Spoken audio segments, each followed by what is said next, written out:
Il n'y a pas très longtemps dans La vérité sur Bébé Don, je crois, oui c'est ça. Elle est vraiment... Bienvenue sur votre chaîne Icônes et Silences, le lieu où nous écoutons les échos du passé derrière les statues de marbre pour comprendre les âmes qui s'y cachent. Aujourd'hui, nous pénétrons dans l'intimité d'une légende vivante, celle que l'on surnomme la grande dame du cinéma français, Catherine Deneuve.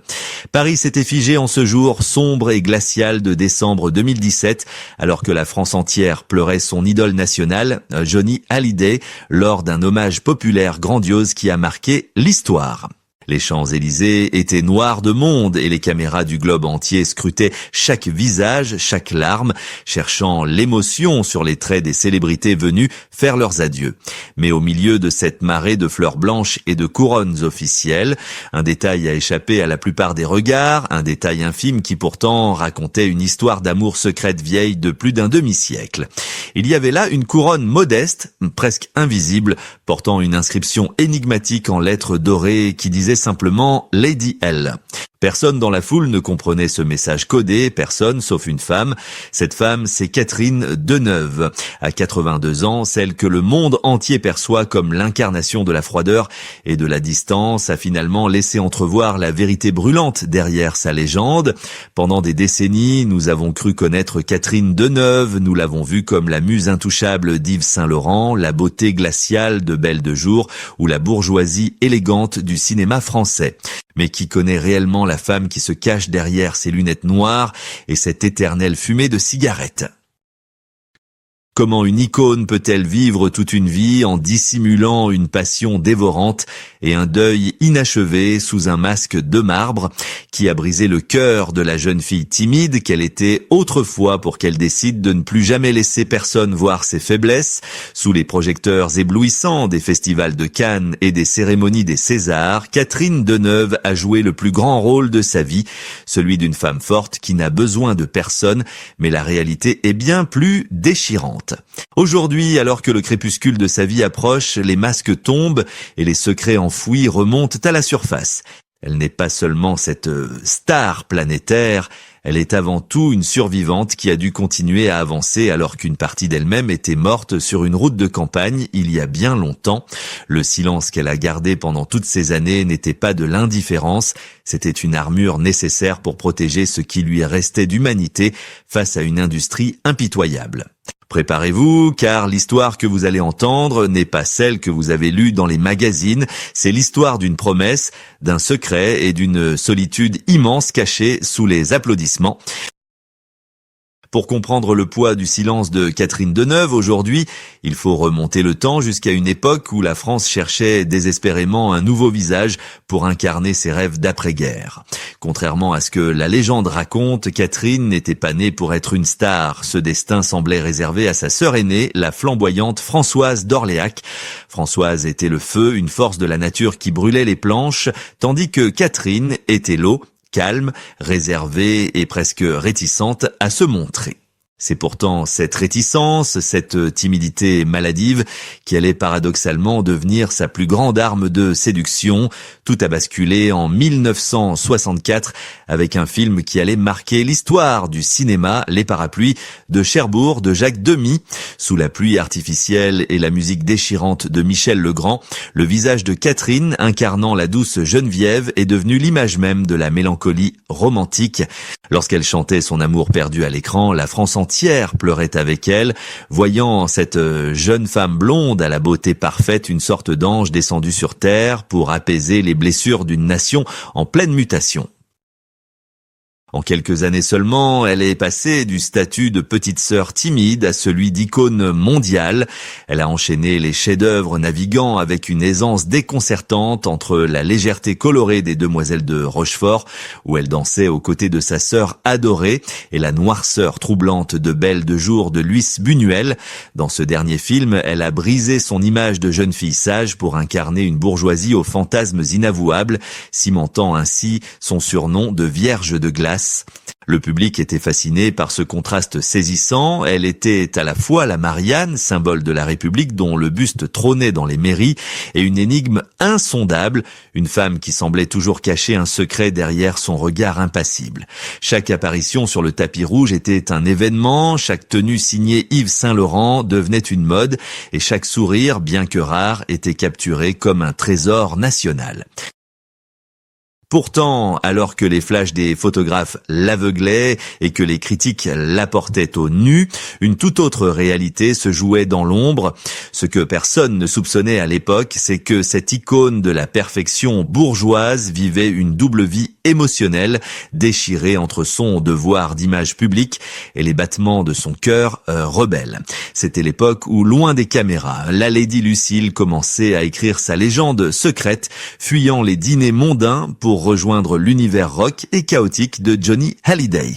Elle était au sommet du monde, intouchable et vénérée, une déesse de celluloïd que rien ne semblait pouvoir atteindre.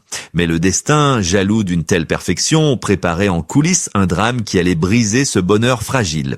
Au cœur de cet été 67 qui semblait éternel alors que Catherine et Françoise riaient ensemble à l'écran, le compte à rebours avait déjà commencé et la route qui devait les mener vers la gloire allait bientôt se transformer en un chemin de croix dont Catherine ne reviendrait jamais vraiment.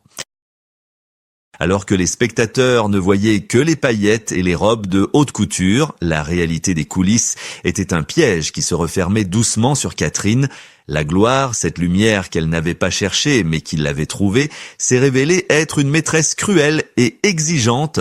On a souvent dit d'elle qu'elle était froide, distante, presque hautaine, mais peu ont compris que cette froideur n'était qu'un mécanisme de survie face à une industrie qui voulait tout d'elle, absolument tout. Être Catherine Deneuve dans les années 60, c'était accepter de ne plus s'appartenir, c'était devenir une propriété publique, une poupée de porcelaine que les réalisateurs et les producteurs modelaient selon leurs fantasmes. Des hommes comme Roger Vadim ou Louise Buñuel ne cherchèrent pas seulement une actrice, ils voulaient capturer une essence, à projeter leur désir sur son visage, l'obligeant souvent à jouer des rôles qui la mettaient à nu, psychologiquement et émotionnellement, alors même que sa nature profonde aspirait à la discrétion. La violence de la célébrité ne se trouvait pas dans les coups, mais dans la privation totale de liberté. C'est ici que le secret de Lady Lucille prend toute son ampleur tragique. Imaginez l'une des femmes les plus célèbres et les plus admirées du monde, contrainte à l'humiliation de devoir se cacher dans le coffre d'une voiture, recroquevillée sur le sol d'un véhicule, simplement pour pouvoir passer quelques heures avec l'homme qu'elle aimait. Cette image saisissante et douloureuse résume à elle seule la brutalité de sa condition.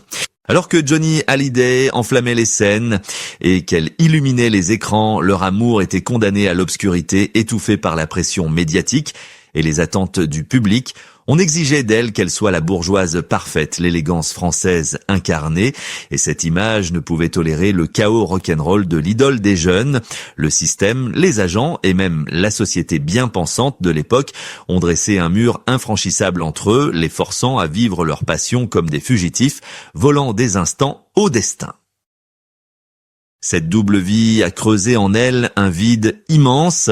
Les nuits dans les hôtels de luxe, après les tonnerres d'applaudissements, étaient d'un silence assourdissant. Elle était entourée de courtisans, de maquilleurs, d'assistants, mais elle n'avait jamais été aussi seule. Chaque sourire en public devenait un effort, chaque interview une partie d'échec où il ne fallait rien révéler de son cœur saignant. Elle voyait son existence se scinder en deux, d'un côté l'icône glacée que le monde vénérait, et de l'autre la femme passionnée qui devait taire son amour pour protéger sa carrière et celle de l'autre. Elle était devenue une prisonnière de luxe, enfermée dans une tour d'ivoire construite par l'admiration des autres. Mais si la solitude était un poison lent, le destin lui réservait une épreuve bien plus brutale, une tragédie soudaine qui allait anéantir le seul pilier qui la maintenait encore debout et changer le cours de sa vie à jamais. L'été 1967 promettait d'être celui de l'apothéose. Catherine et Françoise, les sœurs jumelles de cœur, étaient au sommet, célébrées par le monde entier dans l'euphorie colorée des demoiselles de Rochefort. Mais le destin, souvent cruel avec ceux qui l'a trop gâtée, attendait au tournant d'une route près de Nice.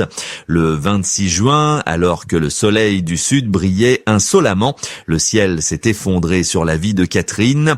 Françoise d'Orléac, pressée de rejoindre l'aéroport, a perdu le contrôle de sa voiture sous une pluie battante et en une fraction de seconde, la moitié de l'âme de Catherine s'est envolée en fumée. Ce n'était pas simplement un accident, c'était une amputation brutale. Un arrachement violent qui a laissé la jeune actrice, alors âgée de seulement 23 ans, seule face à un abîme vertigineux.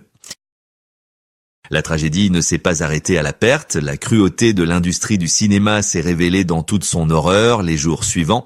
Alors que n'importe quel être humain aurait eu le droit de s'effondrer, de hurler sa douleur loin des regards, Catherine a dû faire face. Le spectacle devait continuer.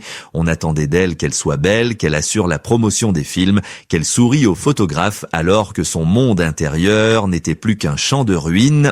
L'industrie et les médias, dans leur faim insatiable d'images, n'ont pas offert de refuge à son deuil. Ils l'ont scruté, cherchant la moindre larme, la moindre fissure.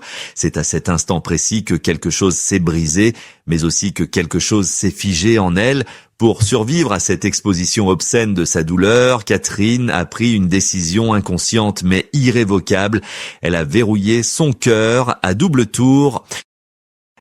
Elle s'est murée dans un silence assourdissant, refusant de prononcer le nom de sa sœur en public pendant des décennies, non par oubli, mais parce que la blessure était trop vive, trop sacrée pour être livrée en pâture aux journaux. La froideur légendaire qu'on lui a tant reprochée par la suite n'était pas de l'arrogance, c'était la cicatrice visible de ce drame absolu.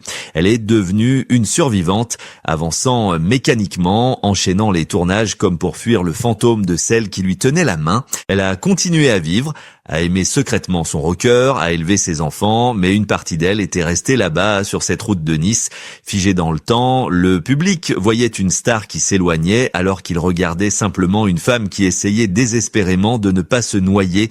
Mais le temps, ce grand sculpteur, finit toujours par fissurer même les marbres les plus solides, et le moment était venu pour elle de cesser de fuir. C'est finalement au crépuscule de son existence, alors que les ombres s'allongeaient, que la forteresse de Neuve a commencé à se fissurer pour laisser passer la lumière de la vérité. Le moment de rupture n'a pas eu lieu sous les projecteurs d'un plateau de télévision, ni dans les colonnes d'un journal à scandale, mais dans le silence digne qui a suivi la disparition de son amour secret et sa propre confrontation brutale avec la mortalité. En 2020, la sortie de la biographie révélant l'existence de Lady Lucille a agi comme une onde de choc. Pour la première fois de sa vie, Catherine n'a pas attaqué, elle n'a pas démenti, elle n'a pas envoyé ses avocats pour faire taire les rumeurs. Son silence face à ces révélations a été sa plus grande confession, une manière implicite mais puissante de dire au monde qu'elle ne voulait plus cacher cette part d'elle-même. En ne niant pas, elle a validé l'histoire, acceptant enfin que le public sache qu'elle avait aimé passionnément, désespérément, et qu'elle avait souffert en silence pendant toutes ces années. Mais le véritable tournant, le moment où l'icône est redevenue humaine, s'est produit un an plus tôt, en novembre 2019, sur le tournage du film De son vivant. Le corps de Catherine, ce corps qu'elle avait contraint à la perfection pendant 60 ans, a dit stop. L'accident vasculaire cérébral qui l'a frappé n'était pas seulement une alerte médicale, c'était le signal que le temps des illusions était terminé. Face à la peur de perdre la parole, son outil de travail le plus précieux, et face à la possibilité de la fin, les dernières barrières de la Vierge de glace ont fondu. Elle s'est retrouvée vulnérable, dépendante, loin de l'image de la star intouchable. C'est dans cette épreuve qu'elle a puisé une nouvelle force, non plus celle de la dissimulation, mais celle de l'authenticité. Elle a compris que sa plus grande victoire ne serait pas de rester jeune et parfaite éternellement, mais d'accepter ses cicatrices et son âge avec fierté. Lorsqu'elle est réapparue sur les marches du Festival de Cannes après sa convalescence, quelque chose avait changé dans son regard. Elle ne portait plus le masque de l'indifférence. Elle souriait, non pas pour les photographes, mais pour elle-même, savourant le simple fait d'être en vie.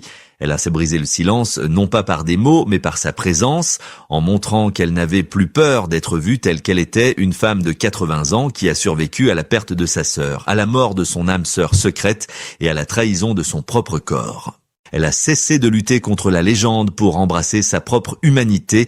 Elle a pardonné à l'industrie de l'avoir chosifiée. Elle a pardonné au destin de lui avoir pris les siens. Et surtout, elle s'est pardonnée à elle-même d'avoir dû se cacher pour être aimée. Ce n'était plus Catherine Deneuve, l'icône qui montait les marches. C'était enfin Catherine, tout simplement. L'histoire de Catherine Deneuve dépasse largement le cadre du cinéma ou des pages de magazines sur papier glacé. Elle résonne en chacun de nous comme un rappel puissant que derrière chaque image publique se cache une humanité blessée qui lutte pour exister. En refusant de se laisser définir par les tragédies qu'elle a traversées ou par les hommes qu'elle a aimés dans l'ombre, elle nous offre une leçon magistrale sur la dignité et la résilience. Combien d'entre nous portent des masques pour se protéger du jugement des autres? Combien d'entre nous ont dû enfouir des douleurs indicibles pour continuer à avancer jour après jour? Catherine n'est pas seulement une actrice, elle est le symbole de cette résistance silencieuse, la preuve vivante qu'il est possible de traverser les tempêtes sans jamais perdre le cap de sa propre liberté. Son parcours nous pose une question fondamentale sur notre rapport à la célébrité et à la consommation des vies d'autrui. Avons-nous le droit d'exiger la transparence totale de ceux que nous admirons? Est-ce que nous, en tant que public, sommes prêts à accepter que nos idoles ne nous appartiennent pas totalement et qu'elles ont le droit, elles aussi, à leur jardin secret? La couronne Lady L, déposée discrètement sur la tombe de Johnny Hallyday, n'était pas seulement un adieu à un amant, c'était un acte de résistance, une manière de dire que les sentiments les plus vrais sont souvent ceux que l'on ne montre pas. Elle nous a appris que le véritable courage n'est pas de tout dire, de tout exposer ou de chercher la compassion, mais de savoir quoi taire pour préserver l'essentiel. Aujourd'hui, alors que nous la regardons, nous ne voyons plus seulement la Belle de Jour ou la Demoiselle de Rochefort. Nous voyons une femme qui a vécu pour deux depuis la mort de sa sœur, une mère qui a protégé ses enfants et une amoureuse qui a gardé son secret jusqu'au bout. Elle ne cherche pas notre pardon pour son silence car elle ne nous doit rien. Elle nous laisse simplement avec cette vérité éclatante.